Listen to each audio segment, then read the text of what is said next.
SDM साहब होते हैं जो अपनी गाड़ी से शाम को अपनी जो उनका जहाँ की वो पोस्टिंग थी वो अपने शाम को मार्केट में गश्त करते हुए जा रहे थे। उसी समय उन्हें एक सब्जी पर एक लड़की जो ठेली लगाई हुई थी, जब उन्होंने उस महिला ठेली सब्जी वाली को देखा, देखकर उसके थोड़े आगे उन्होंने अपनी गाड़ी रुकवाई और गाड़ी रुकवा कर वो जैसे ही उस महिला के पास गए और जाकर उस महिला की ओर देखा, तो जो वो महिला थी, उस महिला ने जैसे ही दोस्तों उस एसडीएम को देखा तो उसने अपना जो फेस था वो उसने अपना चेहरा ढक लिया। और ढकने के बाद जैसे ही एसडीएम साहब पहुंचे और उन्होंने कहा कि मैंने तुम्हें पहचान लिया, तुम्हारा नाम सोनम है। इतनी बात जब कही तो वो जो महिला थी वो एकदम फूट फूट कर रोने लगती है और कहती है मुझे माफ़ कर दो। इतनी बात जैसे ही एसडीएम सुनते हैं तो उसके बाद वो कहते हैं कि अपना फेस क्यों ढके हो, उसे हटा दो। वो कौन महिला थी और एसडीएम साहब का उस महिला से क्या संपर्क था, आइए दोस्तों ऐसी एक कहानी की और जो घटना है वो उसके बारे में बताएंगे। पूरी कहानी और जानने के लिए दोस्तों मेरे चैनल को लाइक और सब्सक्राइब जरूर कर दें। उत्तर प्रदेश का एक जिला होता है जो प्रयागराज, जैसे इलाहाबाद के नाम से जानते हैं। उस इलाहाबाद में एक सोनम नाम की एक लड़की रहती है और उस जिले में एक संदीप नाम का लड़का रहता है। जो सोनम नाम की लड़की थी वो बेहद ही खूबसूरत और बहुत ही सुंदर लड़की थी। वो लड़की जैसे ही धीरे धीरे बड़ी होती है और धीरे धीरे बड़ी होकर वो अपने जब कॉलेज में पढ़ने जाती है तो वहाँ अपनी सहेलियों के साथ रहती है। तो उनसे कहती है कि मुझे देखना कोई राजकुमार बिहाने आएगा, क्योंकि वो इतनी खूबसूरत थी, उसे अपनी सुंदरता पर इतना घमंड था कि वो किसी भी लड़के या उस अपने आगे किसी भी सुंदर लड़की को अपने से ज़्यादा सुंदर नहीं मानती थी और ना ही उस लड़के या किसी लड़की को भाव देती थी। जैसे ही वो लड़की धीरे धीरे उसने हाई स्कूल किया और हाई स्कूल के बाद उसने इंटर किया, इंटर के बाद वो जैसी बीएससी फाइनल में पहुंच जाती है तो जो लड़की के माँ बाप होते हैं वो अपनी लड़की को देखते हैं कि हमारी लड़की जो है वो शादी योग करने योग हो गई है, क्यों ना हम अपनी सोनम के लिए कोई अच्छा सा एक लड़का ढूंढें। तो जैसे ही उसके माता पिता अपनी लड़की जो सोनम होती है उसके लिए लड़का ढूंढते हैं, क्योंकि हर माँ बाप जो होते हैं वो अपनी बच्ची के लिए जो लड़कियां होती हैं उनकी जब वो शादी योग्य हो जाती हैं तो हर कोई लड़का या उस जो भाई होता है उसकी बहन का, वो भी चाहता है कि आजकल जो ज़माना है वो सही नहीं है। इसी को देखते हुए जैसे ही सोनम के माँ बाप ने अपनी बेटी के लिए एक लड़का ढूंढा तो ढूंढते ढूंढते उन्हें एक लड़का मिलता है जिस लड़के का नाम संदीप होता है। और वो जो संदीप नाम का लड़का होता है वो बहुत ही पढ़ने में होशियार था पर थोड़ा न गरीब घर से था और उसका जो कलर था वो हल्का सांवला था, वो ज़्यादा सुंदर नहीं था और वो देखने में ज़्यादा अच्छा नहीं लग रहा था। जैसे वो सोनम को देखने आता है तो सोनम उसे देखती है। उसके जब वो लड़का देखने के बाद सोनम इतनी खूबसूरत और इतनी सुंदर लड़की देखने में लग रही थी जिसे देखकर जब वो किसी के सामने जाती थी तो यही लगती थी कि ये कोई राजकुमारी घर की लड़की है। तो वो जब लड़की जो होती है उसके सामने जैसे ही संदीप देख कर जाता है तो वो लड़की होती है वो अपने माँ और पापा से कहती है कि मुझे लड़का ये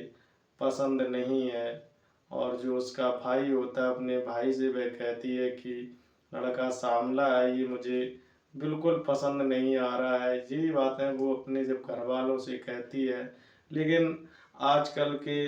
ज़माने में जो गांव में रहते हैं उनके यहाँ पर दोस्तों जो गांव का सामाजिक जो दबाव होता है, आज भी लड़कियां अपनी बात खुलकर मम्मी पापा से नहीं कह पाती हैं, क्योंकि गांव की जो लोग रहते हैं वो अधिकांश अपनी मम्मी पापा और अपने बड़े भाइयों की बात मानते हैं। ऐसी ही वो सोनम थी, उसने अपनी बात रखी, लेकिन उसके माँ बाप और भाई ने दबाव दिया। दबाव देकर वो सोनम हाँ कर देती है, और हाँ करने के बाद वो उस लड़के के साथ शादी नहीं करना चाहती थी, लेकिन इधर रिश्ता हाँ कर दिया जाता है। और हाँ करने के बाद वो अपने धीरे धीरे अपने यही सोचती रहती है कि मैंने मेरे सपने में और मैंने जो सोचा था, वो जो लड़का वो राजकुमार सोचा था, जो मेरे घर वाले मेरे राजकुमार जैसे जो मेरे सपने थे वो टूट रहे हैं। दोस्तों, इधर संदीप के घर में संदीप की बारात की और तिलक की तैयारियां होने लगती हैं। जैसे ही समय कट जाता है और कटकर समय जो होता है तिलक का जैसे ही करीब आ जाता है, तो जो लड़की होती है उसके घर वाले जैसे ही तिलक की तैयारी पूरी करने के लिए लड़के के घर जाते हैं,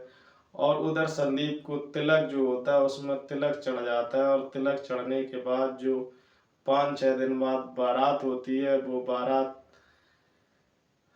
का जो टाइम होता है उसमें अपने जो लड़की सोनम के जो भाई, माता पिता और जो लोग समाज में प्रथा है, उस प्रथा के साथ अब वहाँ जाते हैं और जाकर के तिलक संदीप का चढ़ा देते हैं। चढ़ाने के बाद वो घर आते हैं, क्योंकि 5 दिन बाद संदीप की बारात आनी थी। जो जो संदीप आता है वो सोनम के साथ जो उसकी शादी थी, लड़की वाले पक्ष के अपने घर आ जाते हैं और आने के बाद अपनी लड़की की शादी की तैयारियां करने लगते हैं। इधर संदीप का जैसे ही समय 4 दिन पूरे हो जाते हैं और 5वां दिन आता है, जैसे ही जिसे मैं बहुत संदीप के घर में खुशहाली थी। इधर जो सोनम के घर में थी उसके भी घर में सजावट होने लगी थी, और मॉल जो था वो इतना अच्छा लग रहा था, क्योंकि जिसके घर में शादी होती है तो उसके घर में बहुत सजावट होती है, लोग रिश्तेदार आते हैं, घर भर जाता है, सारे लोग मिल जाते हैं एक दूसरे से। जो सोनम थी वो अपने मन ही मन में ये सोच रही थी कि लड़का मेरे काबिल का बिल्कुल योग्य नहीं है। इतने ही वो इधर अपनी बात किसी को नहीं बता रही थी, क्योंकि घर वालों ने उसे इतना कह रखा था, दबाव बना रखा था। वो धीरे धीरे मम्मी पापा उसके समझाते हैं कि बेटा लड़का होशियार है, आगे चलकर कुछ ना कुछ करेगा, तुमको भूखा नहीं रखेगा, मेहनत करेगा, इतना टैलेंट है, कहीं ना कहीं काम करेगा, किसी फैक्ट्री में करेगा, तुमको तो बैठा कर खाना खिला ही देगा। लेकिन सोनम कहाँ, सोनम इतनी सुंदर थी, देखने में लग रही थी उसको अपने जो हुस्न और जो खूबसूरती का घमंड था, उसे देखकर उसे ऐसा प्रतीत हो रहा था कि कहीं ना कहीं मैं मेरे जीवन का जो डिसाइड हो रहा है, ये कहीं ना कहीं मेरा जीवन ही समाप्त सा हो रहा है। वो उसे अपने मन ही मन में घुटन कर रही थी। बारात चौखट पे जो दिन था, बारात चढ़ जाती है। बारात आने के बाद जब बारात चौखट पर आ जाती है, आने के बाद जो सोनम होती है वो ब्यूटी पार्लर पर जाती है, और ब्यूटी पार्लर वाले तो आपको पता ही है कि वो किस तरीके से, जो सोनम तो पहले से ही देखने में खूबसूरत लग रही थी, जब वो सज धज कर आई तो वो एक अप्सरा सी लग रही थी, क्योंकि उसके सामने संदीप कुछ भी नहीं लग रहा था। जैसे ही वो सामने आती है, आने के बाद जब संदीप चौखट पर जो दरवाजा होता है, दरवाजे लड़का जो होता है बारात जब चढ़ जाती है, तो चढ़ने के बाद जब वो जयमाला स्टेज पर पहुंचता है, इधर जो सोनम होती है वो अपने धीरे धीरे कदमों को उस जयमाला की स्टेज की तरफ बढ़ा रही थी। उसके साथ उसकी 7 सहेलियां थीं, उसकी सखियां थीं, और उसका जो मम्मी पापा भाई बहन सब उसके साथ कदम से कदम मिलाकर, हाथ जैसे ही वो एक कदम आगे बढ़ाती थी वैसे ही वो लोग एक लोग बढ़ा रहे थे। क्योंकि इधर जो संदीप था वो अपनी नज़रों से जो सामने देख रहा था कि वास्तव में सोनम बहुत खूबसूरत है और बहुत ही सुंदर है, जहाँ ये मेरे जीवन में खुशियाँ आ जाएंगी, मेरे जीवन में बहुत ही जीवन मेरा अच्छा हो जाएगा, ये सारे ख्याल उसके मन में आ रहे थे। पर उसे पता नहीं था कि आगे क्या होने वाला है, यहाँ कुछ पल में क्या हो जाएगा। सोनम जैसी स्टेज पर धीरे धीरे कदम से आगे आती है, तो जैसे ही संदीप अपना हाथ बढ़ाता है, जो उसको हाथ देता है, तो वो हाथ नहीं अपना देती है। संदीप कहता है ठीक है कोई बात नहीं, शायद इनको खराब लग रहा हो, तो वो अपना हाथ वापस कर लेता है। वापस करने के बाद एक तरफ खड़ा हो जाता है जयमाला की स्टेज पर। जो सोनम होती है वो जैसे ही ऊपर चढ़ती है, और चढ़कर जैसे ही वो अपनी पलकें होती है, वो जब संदीप की तरफ उठाकर देखती है, तो उसे संदीप पर बहुत गुस्सा आ रही थी, और गुस्सा इतनी आ रही थी कि वो संदीप की तरफ जो देख रहा था, देखती उसे इतनी गुस्सा आती, और जो माला होता है सोनम के हाथ में, वो उस माले को संदीप के ऊपर फेंक देती है, और संदीप की वहां पर बेइज्जती कर देती है। सारे लोग देखते हैं और कहते हैं सोनम ये तुम क्या कर रही हो, यहाँ सारे लोग देख रहे हैं, तुम्हारे पापा भी खड़े हैं, तुम्हारा भाई भी खड़ा है, माँ भी खड़ी है, लेकिन सोनम कहाँ, क्योंकि उसे अपनी सुंदरता पर इतना घमंड था दोस्तों। उसने स्टेज पर ही माला फेंक दिया, और माला फेंक कर वो वहां से रोती हुई सीधी अपनी कक्ष में चली जाती है। जयमाला स्टेज पर भागकर उतर आती है, और उतर कर अपने कक्ष में चली जाती है, और चली जाने के बाद वो अपने रूम में बाहर से अंदर से कुंडी लगा लेती है, और कुंडी लगाकर अंदर फूट फूट कर रोने लगती है कि मैं संदीप के साथ शादी नहीं करूंगी, इससे अच्छा तो है मैं मर जाऊंगी। जब वो ये बातें सारी बोलने लगती है, जो संदीप होता है वो भी जाता है, और जाकर ये सारी बातें जब सुनता है, तो कहता है उनकी मम्मी पापा से कि जब जब सोनम को हम पसंद नहीं आ रहे, तो आपने जबरदस्ती रिश्ता क्यों किया, क्योंकि उसके वो इतनी सुंदर है, उसके दिल में कोई और लड़का होगा, कोई अच्छा हैंडसम सा लड़का, उसकी इच्छाएं हैं जो आपने उसकी मार दे रहे हो। इतनी सारी बातें वो समझाता है, लेकिन वो सारी बातें जो सोनम की मम्मी पापा हैं वो बहुत समझाते हैं कि बिटिया बहुत बेइज्जती हो रही है, क्योंकि समाज में किसी लड़के को जब बारात आ जाती है, और अगर लड़की इग्नोर कर दे, लास्ट टाइम मना कर दे जब स्टेज पर हो, तो हर किसी माँ बाप की इंसल्टी होती है, उधर लड़के वाले की भी इंसल्टी होती है, क्योंकि आपको मना ही जब शादी करनी थी तो पहले ही मुझे बता देती। ये जो सारी बातें वो संदीप था वो सुन रहा था, देख रहा था, तो वो भी बहुत उदास था कि आखिर में अगर सुंदर होता तो ये सोनम मुझे कभी इग्नोर नहीं करती। इधर जो संदीप होता है वो ज़्यादा पढ़ने में भी होशियार तो था ही, लेकिन सुंदरता के कारण उसे भी थोड़ा भद्दा लग रहा था। ये बातें सुनने के बाद संदीप कहता ठीक है, अगर सोना हमारे साथ नहीं रहना चाहती तो मैं शादी करने से इनकार कर दूंगा। उधर जो सोनम का मामा होता है उसकी एक लड़की होती है जो सुंदर तो होती है, लेकिन सोनम जितनी सुंदर नहीं होती है। वो देखता है कि कहीं ना कहीं संदीप की भी भावनाओं के साथ खेल हो रहा है, और जिस पिता का जो लड़का होता है वो सारे पैसे खर्च कर चुका है, और स्टेज पर सोनम मना कर रही है, तो उसे बहुत ही गलत लगता है, बुरा लगता है सोनम का ये सब कुछ करना। वो उसी समय वहां मंच पर ऐलान कर देता है कि अगर सोनम शादी नहीं करेगी तो मैं अपनी बिटिया का कन्यादान संदीप के साथ कर दूंगा। सारे लोग मनाते हैं, लेकिन वो जो सोनम होती है वो नहीं मानती है। तो और उसके बाद जो उसका मामा होता है संदीप का, वो अपनी लड़की का हाथ संदीप के साथ वहाँ कन्यादान उस स्टेज पर कर देता है, और जो माला डाल देता है। जयमाला पड़ जाने के बाद सवेरे भावरें पड़ जाती हैं, और भावरे के बाद वो विदाई होकर वो संदीप के साथ चली जाती है। इधर जो सोनम होती है वो अपने घर से शादी बारात 4-5 दिन बाद जब वापस हो जाती, 4-5 दिन जब हो जाते हैं, तो उसके बाद वो घर से चली जाती है, अपना झोला पैक करके वो इलाहाबाद पहुंच जाती है, और वहां जाकर अपनी पढ़ाई की तैयारी करने लगती है। इधर जो संदीप होता है वो अपने घर पहुंच जाता है, उसकी जो शादी हो जाती है उसके साथ खुशहाली जिंदगी में रहने लगता है। रहकर वो पढ़ने में तो होशियार ही था, वो इधर यूपीएससी की तैयारी करने लगता है, और जो सोनम होती है वो इलाहाबाद में जाकर तैयारी करने लगती है। उधर सोनम जैसी रहती है जहाँ उसका रूम होता है, वहीं उसको एक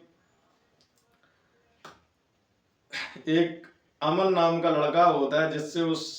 सोनम को देखती है, जो वो बहुत देखने में सुंदर था, अच्छा लग रहा था, बहुत हैंडसम था। लेकिन उसका काम जो था वो दारू पीना था और दोस्तों के साथ आवारापन में घूमना होता है। लेकिन देखने में हैंडसम की वजह से अच्छी अच्छी लग्जरी गाड़ियों में घूमता था, तो उसे लगता था कि ये मेरे योग्य लड़का है।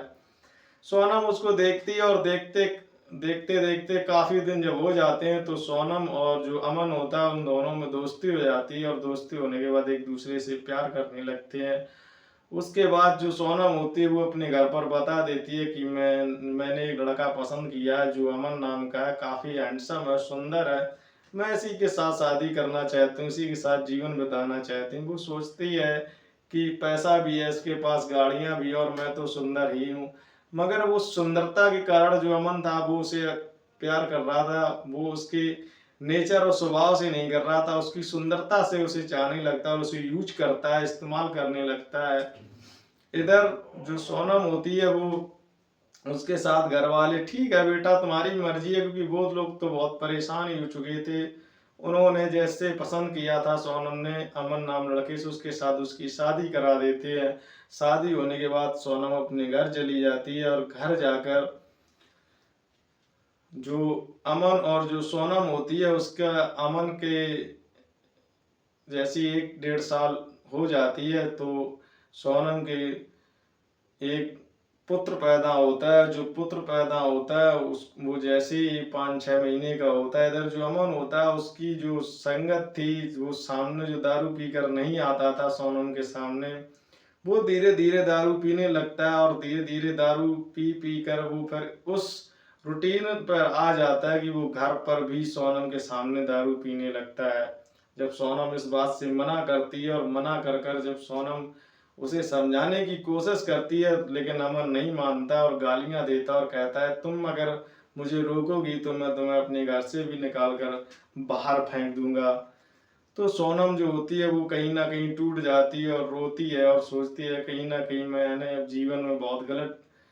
निर्णय ले लिया। अब मैं अपने माँ बाप से भी नहीं कह सकती, क्योंकि उन्होंने जो पसंद का लड़का से शादी करने के लिए कहा था उसे तो मैंने मना ही कर दिया था। जो सोनम होती है वो बहुत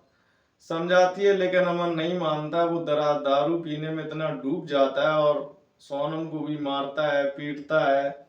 लेकिन जो सोनम होती है अब वो कहे भी किससे, वो भी सोचती है मुझे रहना तो यही है, अंतिम सांस तक इसी के साथ मुझे लड़ना है, क्यों ना। इधर जो अमन होता है वो अपनी संपत्ति भी बेच देता है, सिर्फ उसके पास मकान बचता है। जो सोनम होती है वो फिर सोचती है कि कुछ ना कुछ तो बच्चा इधर बड़ा हो चुका था, लड़का उसका जो सोनम का था उसे पढ़ाना भी था। तो जो सोनम होती है वो कुछ ना कुछ तो करने के लिए फिर तैयार हो जाती है। फिर वो क्या करती है, वो उसे जब बाहर आती है तो वो सोचती है कुछ ना कुछ, का जो मकान था वो एक रोड के किनारे था। वो बाहर आती है और